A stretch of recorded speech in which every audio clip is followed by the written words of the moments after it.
Hi everybody, welcome to Dr. Manny's YouTube Learn Shops. This is a continuation of an adult health assessment and we'll be looking at the breast and the axilla. So when it comes to clinical manifestations in relation to anomalies of the breast and the regional axilla, we would be looking for things like breast lumps, discharge from the nipples, breast size changes, dimpling of the breasts and nipples, swollen or tender axilla, and the lymph nodes. And remember, this can apply to both males and females. So when it comes to the physical assessment, when it comes to the anatomy of the breast, male or female, similar. There are 4 quadrants of the breast, and a single breast can be divided into these 4 quadrants, which is upper outer, upper inner, lower outer, lower inner. And these are intersected by 2 perpendicular planes at the nipple. Now, most breast cancers develop in the upper outer quadrant of the breast, which is closest to the armpit. And this is because in the upper outer quadrant, there is more glandular tissue and lymph nodes. Now, it's important, again, to determine family history. And questions could include, do you have a family history of breast cancer? If so, which family member had it? What type of breast cancer was it? And when was the person diagnosed? How was it treated? And what was the outcome? Past history is also important. And questions could include some as, have you had breast cancer? If yes, what kind of cancer was it? At what age were you diagnosed? What was your treatment? When was your treatment? What was the outcome? Have you had any breast cysts or any benign lumps, fibroadenomas, breast abscess? Have you ever had breast surgery? If yes, what kind? What was the outcome? Have you ever been treated for a breast infection recently or in the past? When was your last menstrual period? Medication history is also important, and questions could relate to, do you take any medications? If so, what are they? Why do you take them and who prescribed them? Medications that can affect the breasts include androgens, antidepressants, antipsychotics, cardiac glycosides, oral contraceptives, and progestins. And it's important to identify as well whether any natural supplements or over-the-counter medications are also taken, because these supplements and over-the-counter medications may interfere with concurrent medications and contribute to certain side effects. Lifestyle behaviour is also important. Again, questions could relate to, do you smoke cigarettes? Do you drink alcohol? And if so, provide more information. Routine breast examination. Questions could include, do you know how to perform a self-breast examination? If yes, can you demonstrate? And how often do you do them? If no, you could ask, would you like me to show you how to perform a self-breast examination? Routine investigations also involved are a mammogram or an ultrasound, and asking the questions, when did you have it? What were the results? And it should be noted that annual mammograms should begin at about the age of 40 years.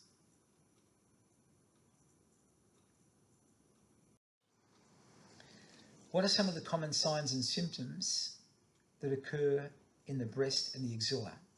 Well, again, in the breast, you can have nipple pain. There can be rashes, lumps. In the breast and the axilla, there can be swelling. There can be discharge from the nipple. There can be changes in the skin colour, texture, breast size, breast appearance, nipple appearance, and you may have lumps in the axilla and you may have pain in the axilla. The equipment that's required for a breast examination: a small pillow, gloves if there's any body fluids such as nipple drainage, a ruler or marker in centimetres, and certainly adequate lining. And it's probably a good idea that you can provide a pamphlet on how to do a self-breast examination.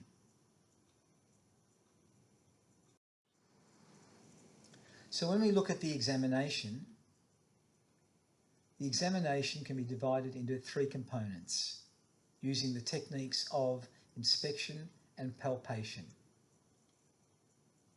And it's important to keep in mind the following general points. It is better not to wear gloves while palpating the breast because this can reduce identification of a lesion, especially small ones. It's always important to perform hand hygiene before and after performing a breast examination, and male examiners, if they're examining a female, doctor, nurse, healthcare provider, must have a female chaperone during the examination. The best time to perform a breast examination is right after the end of the menstruation period, when benign lesions are smaller and less tender. It's also important to educate the clients, to distinguish between normal and abnormal findings of a self-examination of the breast. When it comes to inspection, there's a general inspection. And in the general inspection, the positioning is required that allows the breast to be examined or inspected in a sitting and a supine position. And it allows full exposure to the chest with both breasts. So privacy is important. The assessment begins with sitting upright, arms by the side, and you can look at the diagrams. Also, arms over the head with the pectoral chest muscles tensed. The chest muscles can be tensed by pushing the hands together and by pressing the hands against the hips. And this allows any dimpling or retraction to be identified. You can also lean forward, so a pendulous breast, it may reveal asymmetry of the breast or a nipple which may not otherwise be visible. Inspection also involves, in respect to the breast's size, symmetry, contour, which may include recent changes in as a result of cancer, masses, dimpling or flattening. Also the areola, there may be increased pigmentation. The skin colour, thickening, edema or venous pattern, and the nipple size, shape and direction and discharge.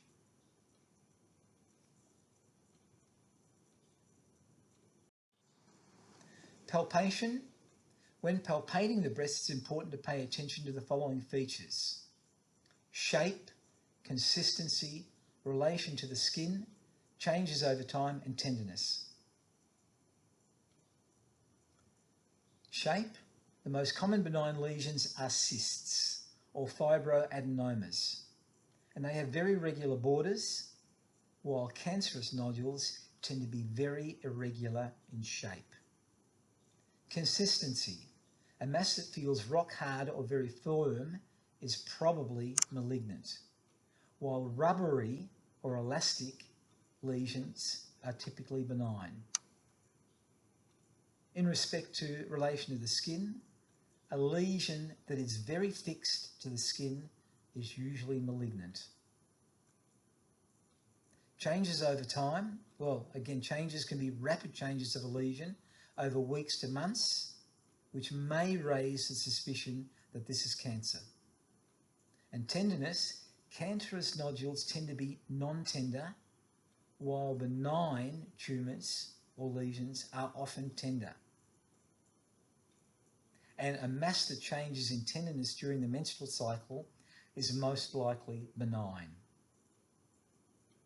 Benign tumours are typically small, slow-growing, non-invasive, well differentiated, and they do stay localized, while malignant tumours are large, fast growing, invade other areas, poorly differentiated, and they metastasize. They go to other body parts. When palpating, positioning, as I said, was important. So when palpating the breast, it begins in the upright sitting position, similar to inspection. Both hands lie relaxed on the patient's lap, and then in the supine position with both hands behind the head, and repeat the palpation on both sides.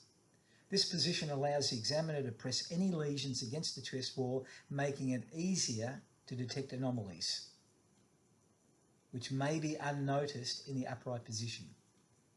And it also facilitates examination of the nipple area for both nodules and any discharge. The technique for palpation is best done using your finger pads. One hand palpates the breast for anomalies, while the other sustains and stabilises the breast. You palpate all quadrants of the breast, including the talar spence, in the upper outer quadrant. Evidence-based technique that is recommended by the American Cancer Society is the lines method. And this is where the hand moves up and down from one side to the other side, describing a vertical line pattern. Now remember to press the nipple against the chest wall to elicit if there are any discharges. Don't forget. If tenderness is present on one side, always start the examination on the non-tender side.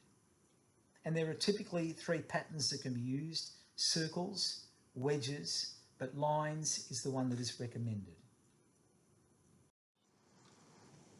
When you examine the breast and the axilla, the lymph node examination includes palpation. And this is done with the patient sitting upright. You support the arm on the examined side and ask the patient to fully relax the arm. The axillary region will be completely relaxed, making it easier to identify enlarged lymph nodes. The arm is held in a slight abduction, outward position from the body, at an angle approximately 45 degrees, as indicated in the diagram. You palpate the axilla with the free hand using the tips of the 2nd, 3rd, 4th fingers. Now remember to check the supraclavicular and infraclavicular lymph nodes, which may be sites of the spreading of breast cancer, which you can see in the diagram. Anomalies in the breast and axilla could be a fibroadenoma, benign breast disease, breast cancer.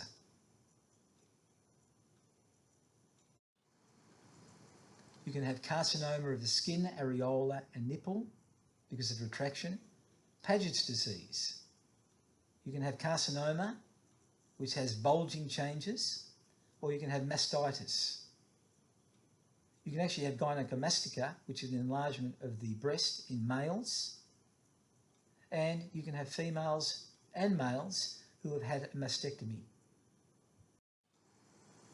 That's the end of this breast and axilla presentation. If you found it to be of any value to you, please recommend it to your friends, and certainly continue to practice self-examination of your breast, male or female. And if you identify or have any concerns, make sure that you go to your physician for further follow-up, or to your clinic nurse for advice. Please subscribe if you found this of any value to you, to be notified of any other Dr. Manny Learn Jobs. Thank you and God bless.